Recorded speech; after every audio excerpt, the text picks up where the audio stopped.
This podcast is sponsored by nobody. Hey dudes, welcome to Splat from the Past, the only 80s themed horror sci-fi show where things can get totally radical. Oh, I am so excited for today's show because I have a character actor I have wanted on the show for a long time, and I've been a fan of him most of my life, and I can finally pronounce his name now that I've listened to previous interviews he did. I'm going to be interviewing Xander Berkeley, not Xander, Xander Berkeley. Oh my God, he's been in some of the greatest movies ever made. Mommie Dearest, Tag the Assassination Game, Short Time, Terminator 2, A Few Good Men, The Fabulous Baker Boys. Oh my God, For the Boys. He was on 24. He guest starred on classic shows like MASH, The Incredible Hulk, V, the Twilight Zone reboot in the 80s. I mean, he is just a solid character actor. He usually plays slimy villains. Occasionally, he'll play a good-natured, little offbeat, kind of a friend. And he's just so versatile. He's so versatile overall. And he's done over 200 plus credits.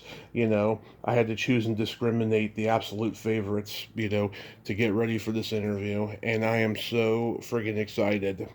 I just talked to Nicole Eggert about him a few months ago. We were talking about Omega Syndrome and how, he was very kind to her on that set. So I'm excited for this, and it's going to be awesome. And he's also a sculptor and a painter as well. So yeah, here is my interview with Xander Berkeley.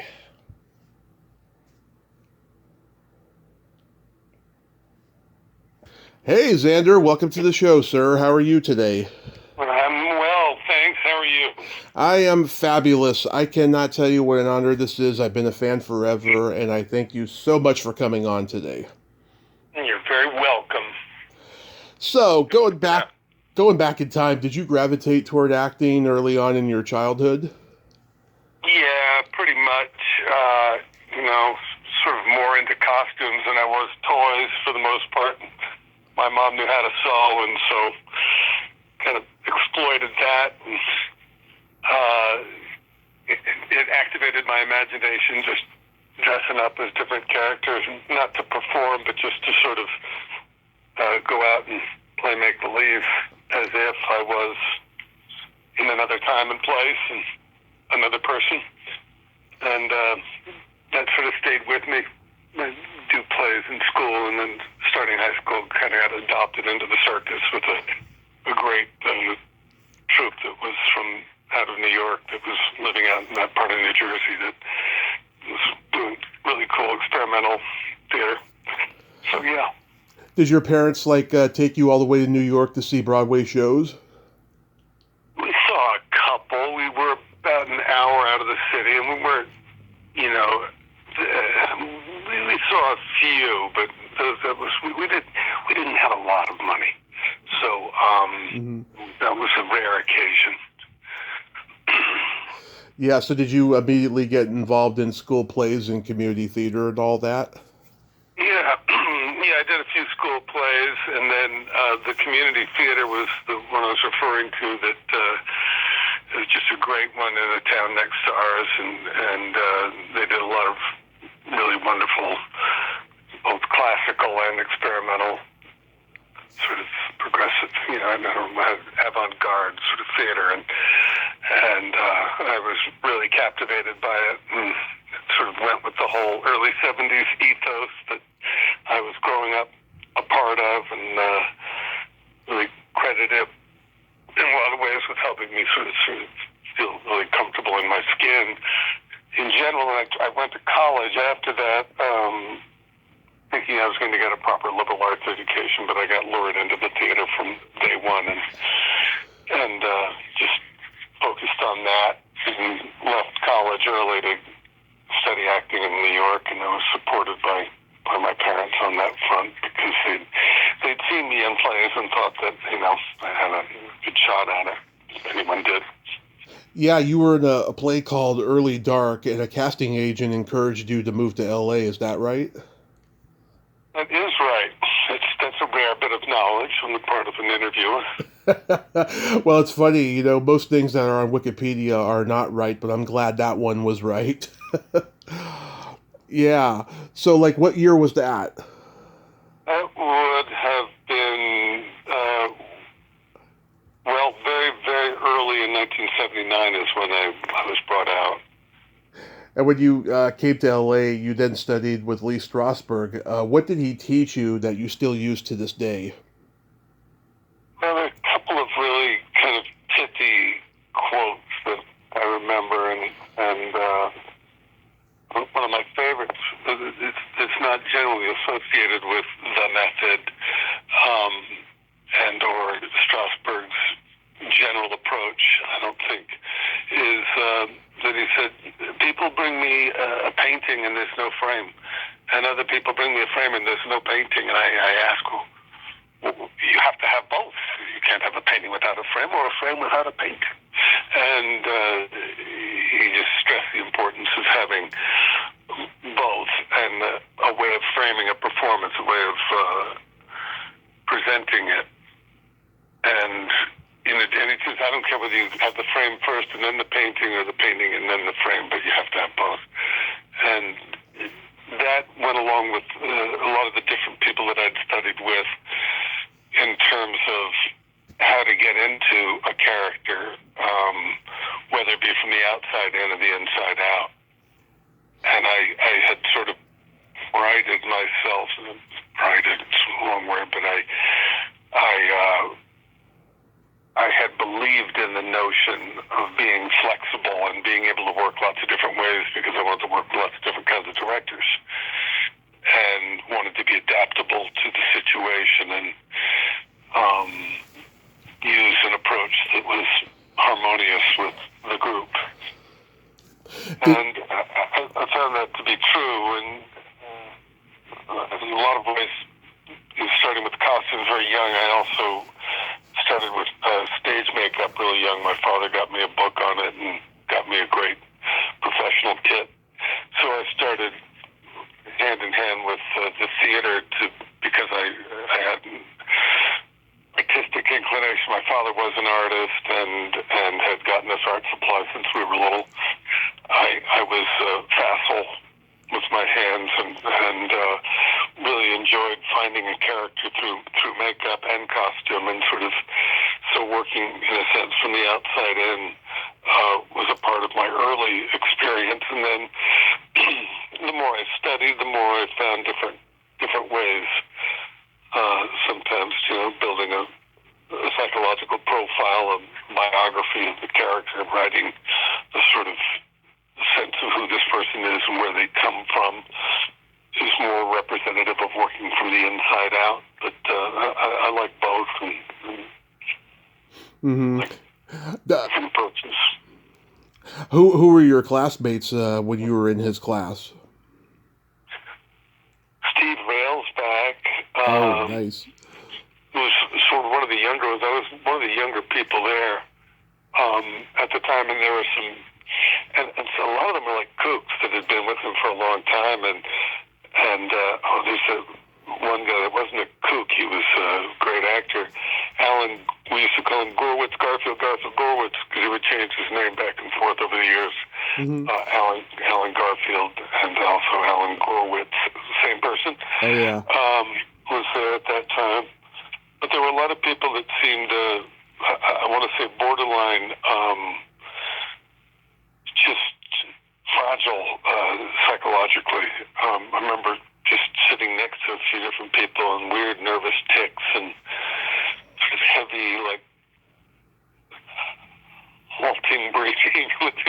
Wow, how long have these guys been with him? And some of them were doing the same scene from Dante's Inferno that they had done for 30 years. I thought, this is crazy. But yeah, there were different people that would, when it was Lee right at the very end, Mm-hmm. and Ellen Burstyn was a monitor at one point, and Martin Landau and Shelley Winters. So I got a taste of some really extraordinary other influences within the studio. It was pretty great. Yeah, that's amazing. Yeah, they don't make them like those guys no more. I'll tell you that. I was like, I did it. I got in through because I'd auditioned for different teachers in New York. Like Ada Mather Brown was this woman that taught at RADA for 25 years and had a very tough class to get into that you had to audition for, and great people in that class like Armin Shimmerman and Oh yeah. that go all the way back with. And but when I first got to LA, somebody had told me about if you can just be an intern at the studio if you're a groundskeeper, and I'd sort of grown up, baling hay and mucking stalls and mowing lawns. So becoming a groundskeeper over at the actor studio was like a really cool inside thing to do because it was like an oasis. It was right under Sunset Boulevard, right south of it, in this little enclave that was like a park, and there was this old house, and the studio must have been a barn that had been converted or something. And just being a sort of groundskeeper got me access to all that. It was a fun sort of insider's avenue, and because I wasn't sure if I wanted to be. There was a lot of, as I found, there were a lot of trappings at the studio at that point in the late 70s, early 80s. Yeah. It was great to have experienced it, though. I liked experiencing lots of different approaches to it, as I said. Yeah. Really happy to have included that. So you make your film debut with Mommie Dearest. Did you read the book beforehand? I did, yeah. Yeah, I had ample prep time from the time I was cast before I got to shoot it. Yeah. I tried to get a hold of Christopher because he was still alive at the time, and he was reticent to talk, and I respected that, so I didn't push it. I ended up communicating with his daughter years later, and he seems like a really sweet guy. Yeah, did you meet Christina? No, I didn't meet her. I don't think I did. I felt like I did because I was friends with Diana Scarwood, who played her. But I think she'd been on set at some point. Obviously, she'd written the book and was very involved in the early stages. I know Diana had met her. Yeah. I don't think I did. I met Faye as Joan Crawford. It was like meeting two movie stars in one. Getting out of the white Rolls Royce, the 1940s Rolls Royce, as soon as I walked through the gates at Paramount. The day when I was just coming to touch base with the director. It's funny. Oh, Xander, have you met Faye? Faye Jones? She was very in her world. Yeah. Yeah, Rutanya wrote a whole chapter about it in her book, and she was interviewed for Faye's documentary recently. I mean, God, I don't think an actor has ever taken that much leaps and bounds to really get to the heart of the character and then have trouble shaking it for years. Yeah, I haven't read Rutanya's book. I want to. I love her. She's awesome. Me too, yeah. And I keep meaning to. But yeah, it was, Diana and I just had a couple of scenes together, but we bonded so completely and instantly in that short time that we spent together. And she had a rough time working with Faye. And I in a way, I did too, because they had been chewing up scenery for 5 months, and Frank Perry, the director, had lost his wife, who's his writing partner and collaborator for his whole career, I think, during the time that they were filming Eleanor. And so he was in a very fragile state, I think, himself at the time, and the scene that I'd auditioned with, which involved having a sort of a mini breakdown when he goes in to views his mother in the coffin and hasn't said goodbye goodbye hasn't said I love you, fuck you, anything in years, and he just sort of walks in and loses it in the original script. And I spent 5 months anticipating the day in which I would do this, and even describing that day that I met Faye was a day that I went into touch base to see if we were still on the same page with all of that. And it was months later that I ended up finally shooting, and it was about 7 hours in the funeral home. I'd already shot the lawyer scene at the very end the day before, and this is the second day. I just had 2 days on it. And my grandmother had just passed, and I was in this funeral home. But, in the theater, we didn't wait 7 hours. I would come in an hour early if I was doing some extreme makeup thing, but not 7 hours. And then to be in an actual, funeral parlor with just loaded up with actual flowers and dizzying fragrance, and I was just staying in that place because I thought I was going to be called at any minute. Finally, they bring me on, and the director, the first AD says, "Oh, Frank's going to come over and just have a word with you," and then oh, good. I'm just waiting, holding the emotion, and he goes, so Diane's going to come out, and you two are going to see each other, and you're just going to greet each other, and you haven't seen each other in a little while, but it's just a warm embrace, and then out. And I go, and so when do I go in to view the? Oh no, that's a scrub. No, we cut that months ago. No, you didn't know. Oh no. We don't know that he actually ever did do that. You're just gonna, cause she's gonna be come out and just greet each other, and then out, and then as he walks away, and remember everybody, no acting, and. But this is my big break slash down. What? A scrub? And so I just got to be sort of an ornament in that scene, and there was no acting. I was genuinely crushed when they filmed it. The cameras rolled. But that's Hollywood. I remember Tom Hanks, I think I told him, I did my second movie was with him, and I think he told that story for a while on the circuit of like, brace yourself, even when you get work, you can get screwed. Yeah. You did a small but effective scene in a MASH episode where you played a blind Marine. Anything stand out about that experience? Yeah, another cautionary tale to young actors. Again, in the theater, I didn't know from endless takes. You come on, you're prepared, and you deliver. And you do your preparation, and I had to have a breakdown of sorts in that scene. I had to play a tough Marine who finds out he's never going to see again, and it was the lines or something like, well, am I going to see you again? And you can tell me I'm a Marine, I can take it. And so it's Harry Morgan. And he says, maybe. And I go, maybe. And then I have to cry, and then say, I'm not crying. You're playing the blind Marine. Yeah. And the first rehearsal, I didn't realize that the director was tying this into a very complicated dolly move with several other vignettes all in one, like a oneer. Mm-hmm. And he didn't convey that to me, and that they would need to rehearse this many times before they got the camera move right. Yeah. And didn't encourage me to wait or save it or anything, so I just thought we'd do a rehearsal and I'd shoot it.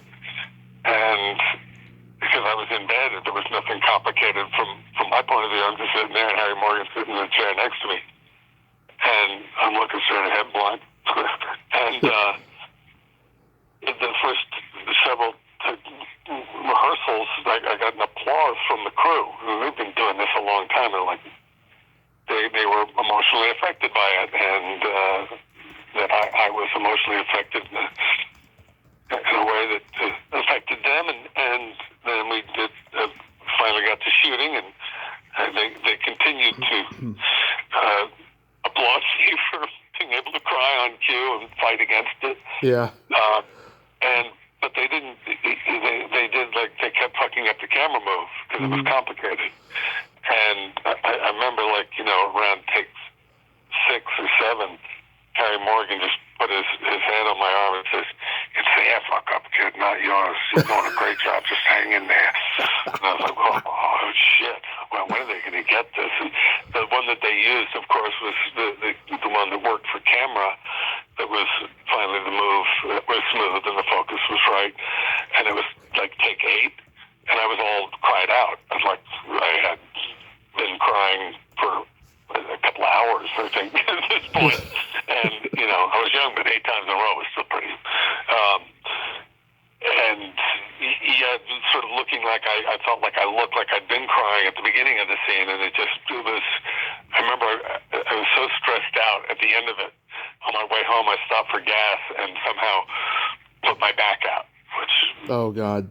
Just because of the stress that I was carrying, and I was like laid up for the next couple of weeks. Like, oh my God, that was torture.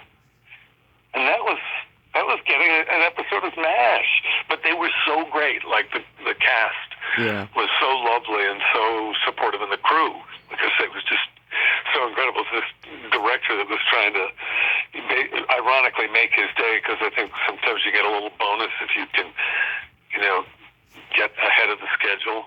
Yeah. And so they figured, let me just combine these 3 little sequences. And to heck with how hard it is for an actor to have to be combined and tethered to that in a scene where they have to cry. Just like, whatever they do is going to work for me. And yeah, I heard... It was a good learning lesson for me. Yeah, I heard they were very welcoming to guest stars. You were in the last episode of The Incredible Hulk. By that point, was everybody pretty much over it? Well, yeah, I think Bill certainly was. Lou had just a sweet, humble, genuine engagement with it still. I made friends with Lisa Persky on that show. And, love her. Yeah, and so we just had a really good time hanging out, and the whole pop culture sort of thing of it.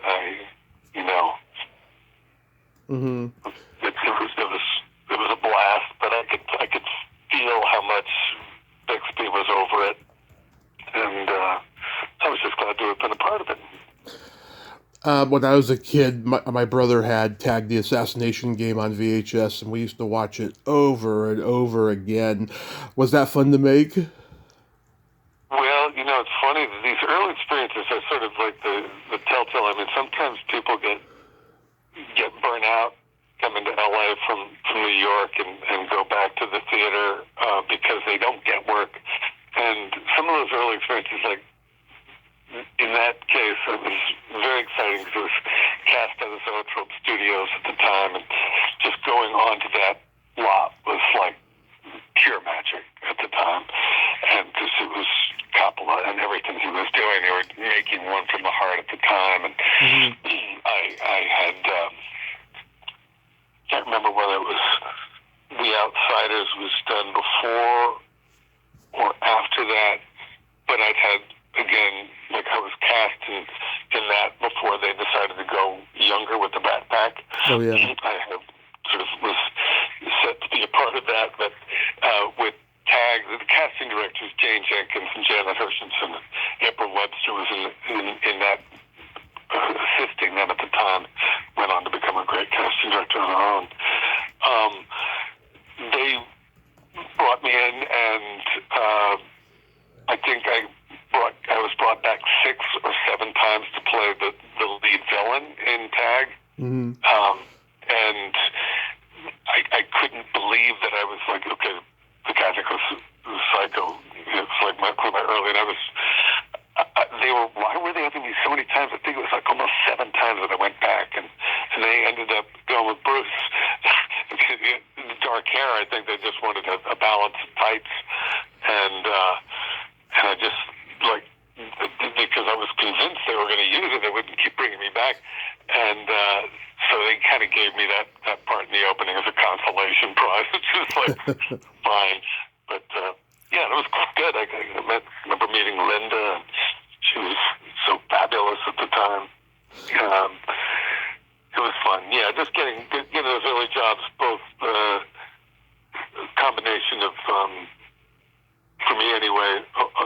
great deal of excitement and a bit of, you know, paying your dues even when getting work. You pay dues before you get work, and then you realize you keep paying them with those early jobs. Making the adjustment to working with cameras and all of that was something I fully embraced, like learning. But just to see the highs and lows of the business and the sort of emotional roller coaster ride you can be taken on, something that took years to sort of really catch your stride with. Another early film I used to watch over and over again is Volunteers, which is still my favorite Tom Hanks comedy that he made in the 80s. Was that a fun experience working with Tom? I know you worked with him again later on Apollo 13. Yeah, no, it was wildly exciting. It was my first time shooting out of the States and working down in Mexico at the time, because a lot of films had been done in Mexico, a lot of westerns, a lot of stuff in the 70s, and this was the early 80s, and getting towards mid 80s, I guess. That it was just so thrilling to be staying in a hotel in another country and having days off where I got to go and explore, and George Plimpton and Alan Arbus were also in the movie, and I got to go on days off and explore with them, like the Cultural Museum and the Archaeological Museum there, and the pyramids, and two of the most erudite men you could ever hope to be in the company of. And it was just like, as a sponge, just walking around and taking in everything that they said. And G2 Kumbuka and I had a similar shooting schedule, and he was like 6'6", bald-headed black man, the bad guy, and he's so cool. And he and I walked around, and when we were shooting in Tuxco outside of Mexico City, we were in a village that had never seen a guy with blonde hair and blue eyes or a black man, anybody that tall with a bald head. And so we were like a freak show walking around together, and it was very entertaining. And kids want to just run up and touch you and then run away, and the parents scolding them and stuff. That's hilarious. But yeah, working with Tom was a kick, and being there when John Candy came in and flew in, and they had their reunion, and John had been having fun on the flight, and he just was a ball of entertainment and energy when he came in, and lovely meeting Rita and being there when Tom and Rita met. Was you could tell that was a big deal when it was happening, and I had Bootsy Widener, Jude, I can't remember her last name, but she was a friend of mine. So we were all, Nick Meyer was directing it, and Nick and I are still friends, Nicholas Meyer, and just great writer, great brain, great cinephile, great director, great person. And he would take us out to dinner, and it was just absolutely thrilling, the whole experience. Yeah, that girl, Bootsy Wagner, she gets out of bed naked and says, "I gotta go rehearse my valedictorian speech," and you're like, oh, God. It's a great moment. And also, Tim Thomerson's in the movie. You worked with him on the Twilight Zone reboot. Few times, yeah. We did that Twilight Zone episode. I did the Twilight Zone in the 80s and again in the 2000s. Yeah. It was never the same as the Twilight Zone when I grew, in the 60s when I was growing up. Oh, yeah. It was so cool, and Tim was a great guy. So you've worked with Alex Cox on several films like Sid Nancy and Walker and Repo Cheek, etc. Like, what is it about Alex Cox that you enjoy working with him so much? Well, Sid Nancy was a life-changing game changer for me career-wise, and I'd auditioned, but it was an interesting relationship. I think everybody who had any relationship with Alex Cox had an interesting one, because he's just so brilliant but unpredictable, and very political and very aligned with his politics. And there was the whole punk anarchy sort of thing that didn't really come into play with Sid and Nancy.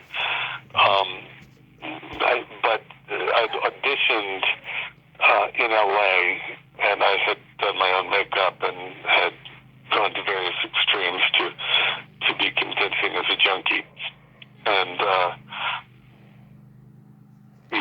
I did the makeup, and I think I got in a bottle of beer across the street in a brown paper bag, and I was smoking a cigarette. Mm-hmm.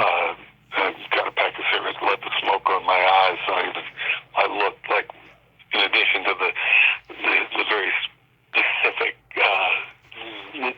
subtle, you couldn't see it if you looked at it really close. You could walk up to me and maybe notice that it was a good makeup artist. And I looked like a junkie when I went in, and I improvised as the character, and I had based the character on people that I knew in New York that it was convincing, and I got the part. He cast me out of London. They were shooting already and hadn't gotten to that sequence, and wouldn't for a while yet. And so I was brought to New York. Mm-hmm. And showed up as myself on set to meet him the day before I was going to be brought to set to work. And he just looked at me and goes, "Oh, you're so clean. I thought we had miraculously discovered a junkie who could act naturally in front of the camera. Oh well. I couldn't with their conscience not use you, having already lifted some of your dialogue from the ad-libs and incorporated them into the script." Oh well. And he walked away. Like, You're kidding me. You lost the thrill because you realized that was acting, not having a junkie on set. Okay, that kind of stuff is what drove Gary absolutely berserk about Alex.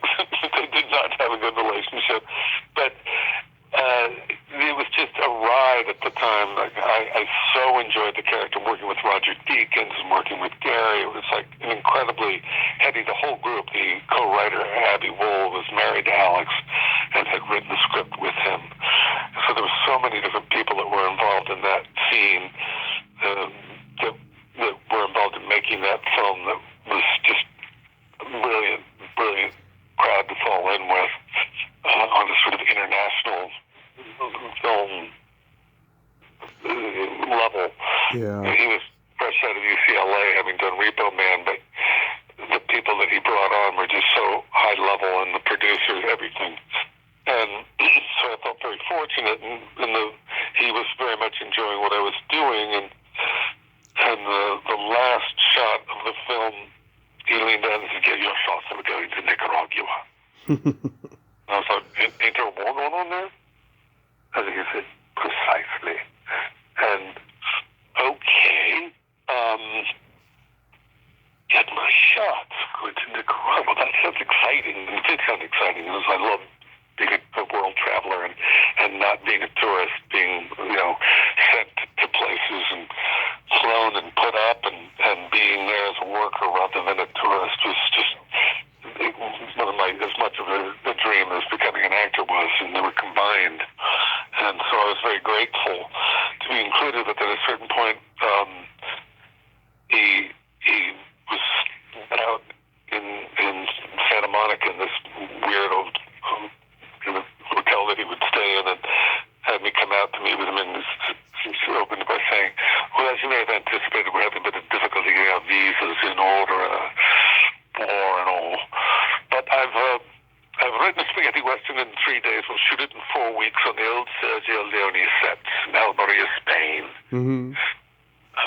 Initial Pictures has been kind enough to fund this undertaking, and a lot of the musicians who provided the music for this film would be turning to you for acting advice. They quite enjoyed your performance, and it was Joe Strummer and Elvis Costello and the Pogues, and I was like, those were my favorite musicians at the time. Are you kidding me?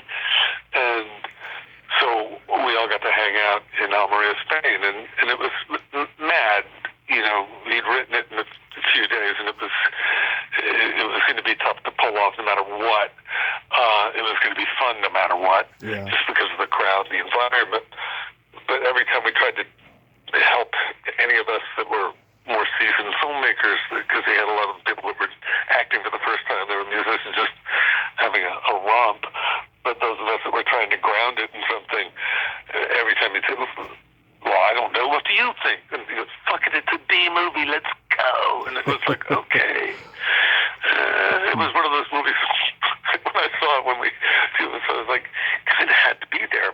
It was great to be there, but it didn't translate immediately. It was great visually. Tom Richmond shot it and just did a beautiful job, and we had a blast. And I think a lot of hardcore punk rock pogues kind of fans were into all the pop stars that were in it, and the kick of that. But it didn't help raise Alex's stock. And then we did go to Nicaragua after that, and that was a very serious undertaking. A script by Rudy Wurlitzer, written for Peckinpah, and it was a brilliant script, and a lot of just sort of a crowd that had been friends with Alex since college and stuff were on hand, and there was a lot of sort of craziness going on, and very, very political. And like, I remember when Alex, at one point before we started shooting, said, and when Uncle Sam parachutes onto the roof of this hotel, and the maids start running down the hall handing out AK-47s, what do you do? I'm going to hide under the bed and wait for that shit to blow over, because I'm here to do some acting. I'm not here to be part of any damn revolution. I don't know what the hell was going on up there. And I ended up speaking, because I spoke Spanish, I ended up having a lot of conversations, and it was a very complicated, to say the very least, situation. And there was a lot of Viva la Revolucion going on. And in a way, by not just sort of being immediately identified with the politics of it, I found myself a little outside of it, as those of us who stayed in Managua, Ed Harris and various others, were not going to Granada, where they were all sort of just staying up all night being crazy. And it was a challenge, because I felt my character's role in that film was trying to keep Walker on track and stay and not go mad. And in a way, I felt like my relationship with Alex very much paralleled that. And it was a fraught time, but I worked with him because he's brilliant, and because he brought brilliant people to the table. Again, David Bridges shot that one, but just the camera and Ed and the production designers, costume designer Pam Tate did all three of those movies, and just brilliant people. And I will always be grateful for those incredible life experiences, more than the experiences. The first one was great from an acting point of view, but the next two were challenging. And the other I did, Repo Check, was, just for old time's sake. Alex is a complicated guy. That's all I can say. Well, recently I talked to Nicole Eggert, and we talked about Omega Syndrome. She told me that you were such a gentleman and such a great guy on that set, and you made sure she was safe and all of that. What are your memories of working with young Nicole Eggert?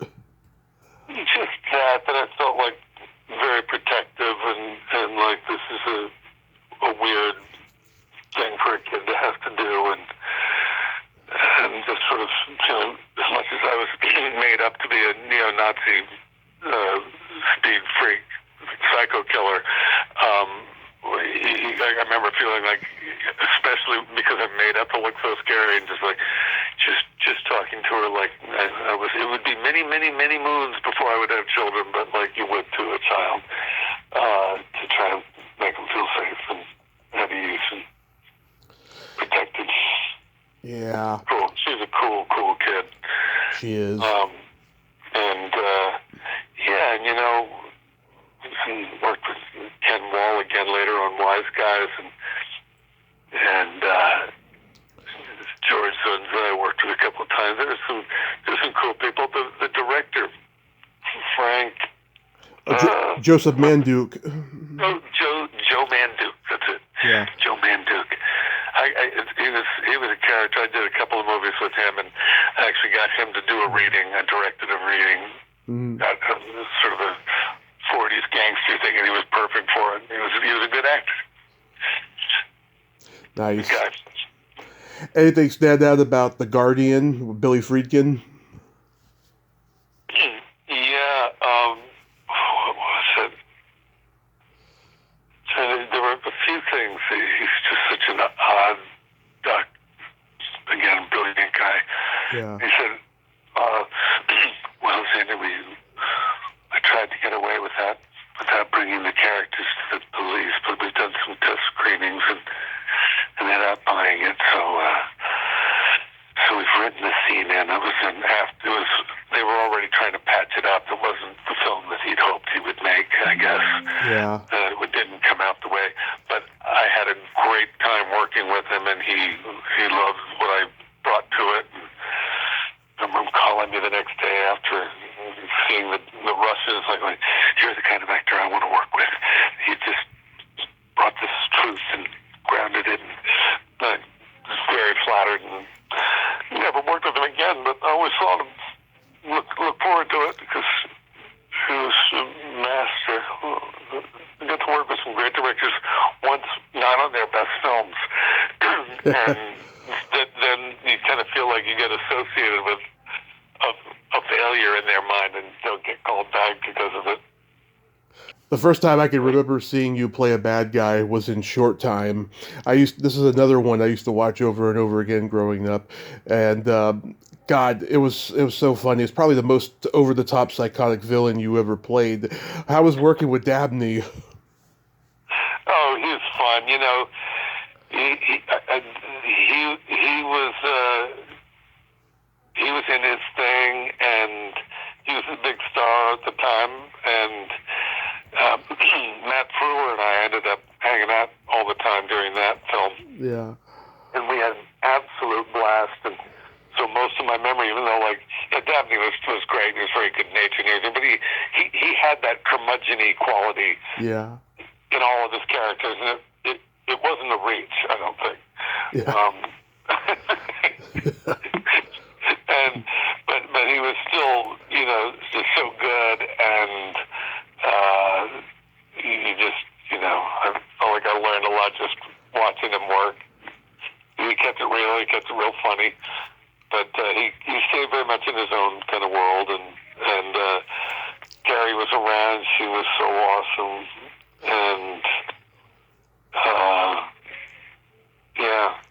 Matt Frew and I hung out a bunch during that, and I got to work with him once after that, but he was one of those times when you go out to dinner and the person is just so fucking funny. We were entertaining each other. I think we were making each other laugh, because we both ended up crying and with laughter. It's sort of like having to go to the restroom and throw water in our faces. It looked like we've been weeping. But yeah, just all working up in Vancouver. That was the first time I ever worked up there. And director Greg Champion, I'm still friends with him. He's a sweet, sweet guy. And the guy that did catering on it, and I became lifelong friends. And you just get so many, whether it's the props department you end up working with again, or camera department, on these things that you hang out. The time that you're there on set, it goes over a period of time, because you have various scenes, and you hang out with different people from the film, and you sort of remember those experiences as much as the on-set experiences. Yeah, you got so many great lines in it. You're a crazy son of a bitch. I like that. Or, now I'm really pissed off. Good. Pissed off is good. Those are great. Yeah, it was a good script. I don't know why I didn't, it was supposed to be, what's his name? Burt Reynolds was supposed to do the part.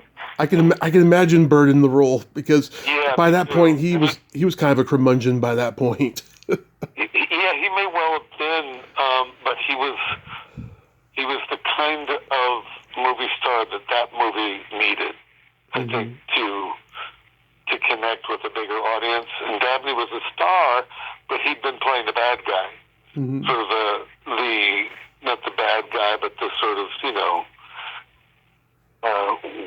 an antagonist and it didn't quite have that, for a movie like that. Is right, and I think that it's also where because it was at the last minute, I think that Bert fell out, that the investors didn't have the confidence that they would open wide, so they don't invest X number of millions of dollars more to properly, do the PR and the prints and ads and all that stuff that costs a lot of money in post, to market the thing. And they go, well, we'll just see how it does. And I think it didn't connect to a larger audience because it didn't really get backed. I've talked. It would have if it had been Bert. I've talked to Jeanette Goldstein about Terminator 2, and I'm sure you've talked about this a lot, but how was your death executed? Oh God, I have talked about this a lot. It was not CGI. It was half and half, I guess. They did do a lot of CGI in there, but it was a lot of puppetry and practical. They did a cast to the back of my head so they could do a retractable blade that's pinning me to the cabinet. And Stan Winston made one of his few mistakes ever in failing to calculate the counter, the kitchen counter in the practical actual house that we were filming in. And Jim saw that I had to do a back bend over the counter before being 6 inches away, which is the length of the retractable blade, pinning me to the cabinet, and thought that was physically impossible because I had already had been given the sword to practice sword swallowing with for 2 weeks.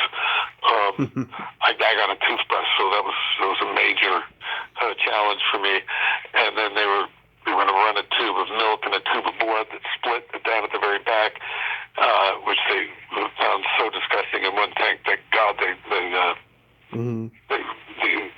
scrapped that idea. But yeah, it was physical torture to be doing a back bend for the hours and hours that they matched the glint to the blade in the back to the blade in the front. And Jim didn't think it was possible. Said, "Well, thanks, Dan. There goes $200,000." And I go, no. I just saw Stan just looked so deflated. He was kind of a special effects hero of mine. So I just said, no. Let's see if we can make this work. And I did back bends all night. And they matched they had to take all these pictures around, move the crew around so that they could take pictures would reflect on the blade, that they could then later computerize in, and all this crazy stuff that I had to just sort of be in position for, just like I did after the blade is retracted out to the back of my head. I slumped down onto the floor, and Jim said, "If you move this much, like a micrometer, you'll fuck the shot up." And I didn't realize at the time that would be like 4 hours of being slumped in this one frozen position while they shot. Jeanette with the 3 stages of puppet arm that they had built. It's basically like dot to dots that they figure out how to tie it all together. It was effective. Yeah, and then the guy in the silver suit, and then Robert Patrick and I were friends at the time already, and so it was just super fun getting to work on that together. And Jeanette and I have become lifelong friends since. We've worked together since and stayed in touch.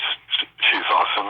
And Jim, just beyond a genius in what he figured out how to do with that. And it was worth it. He's sent me a bottle of Cristal champagne the next day for being a good sport.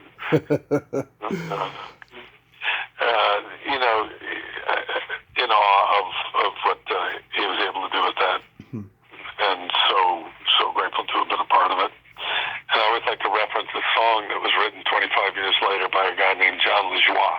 And his band's name is Wolfie's Just Fine. And the song is Todd and Janelle.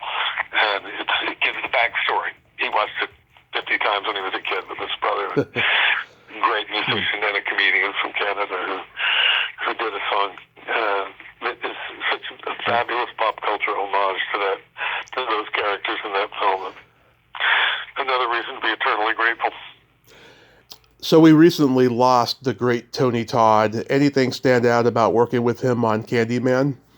From my point of view, making the film, I just, it was a blast. Tony, may he rest in peace, was such a beautiful, beautiful guy. We were friends right to the end, and I got to work with him only once after that, shortly after that.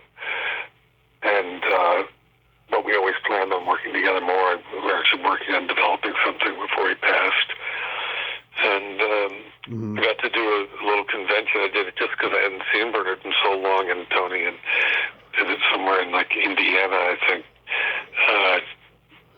And just the interview that the guy, there was a woman that was a moderator, held the interview of like a, you know what they do at those conventions. They'll have like a Q&A, but they'll do a proper moderator interview with the cast and the director if they have them. And it was just amazing. Years later, decades later, hearing him talk about it again was still just so inspiring because it was an amazing experience. When you made A Few Good Men, did you know that it was going to be this iconic film that it's become? Yeah, I mean, that table reading in itself was iconic. J.T. Walsh and I had done about 5 or 6 movies together at that point. We were sitting together, and it was so entertaining, just sitting there and watching each star enter the room, and just the sort of the scale of it. You get not blasé, but you get, or jaded on any level. You just get, so you're used to being around famous people, but when you get that many of them in one room at the same time, like Billy Crystal is best friends with Rob Reiner, who was directing it. He grew up watching Rob Reiner on All in the Family and Billy Crystal, and they're just sitting there watching the table read because they're like kids in a candy shop. And Nicholson just came. He brought star power to just another dimension when he walked in the room, and he was wearing the Save the Planet T-shirt with the red sort of bomber James Dean sort of jacket. It just could surround that particular point, and it's very casual and everything. But when he was there, just, happy Jack, smiling and chatting away, and getting coffee, and you're just like, oh my God, Jack there, all that, and everybody sitting around the table. They put all these conference tables together, and just big cast of a lot of really famous actors and great actors. And when Jack enters the film in the table reading, he just zipped up that red jacket to the top, and there was no more Save the Planet going on. It was like, what? And he had the whole script memorized because he was getting paid a lot of money for the very short time that he was going to work, and he was showing up, showing why he was worth every penny of it just by having it down. And Tom is, I think, a little dyslexic and was reading rather quietly. It was sort of an anemic read on a certain level until Jack made his entrance, and then it sparked some adrenaline in Tom, whose face just sort of blushed when Nicholson just kind of went after him.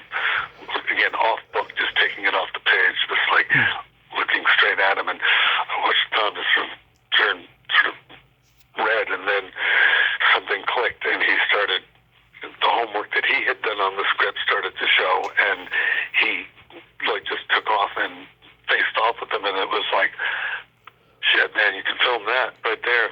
That was interesting. Yeah. It's a great movie.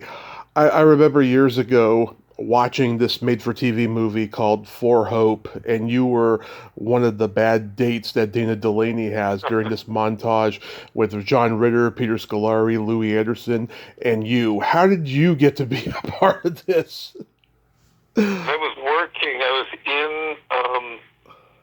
was in Vancouver at the time on another show, and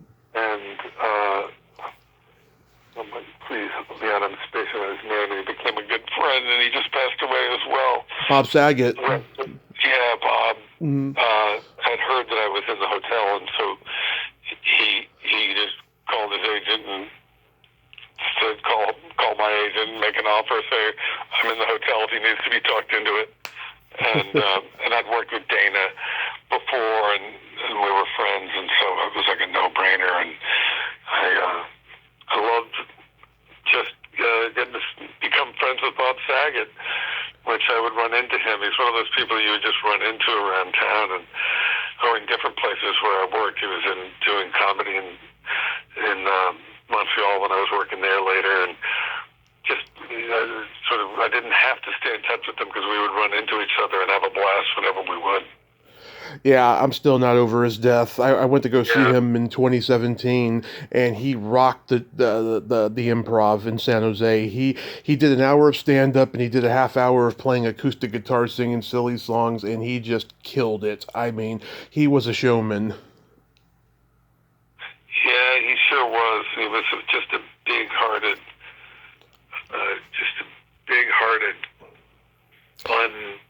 beautiful guy. Yeah, really tragic loss. When you were on 24, you got to work with Dennis Haysbert. My mom has been friends with him since kindergarten, and they still talk. Really? They still talk to this day. I have a picture of him with me and him when I was 5 years old on Facebook. Did you enjoy the 24 experience?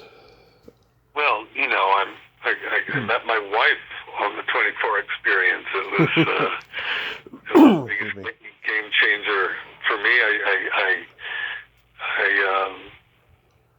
loved working on it.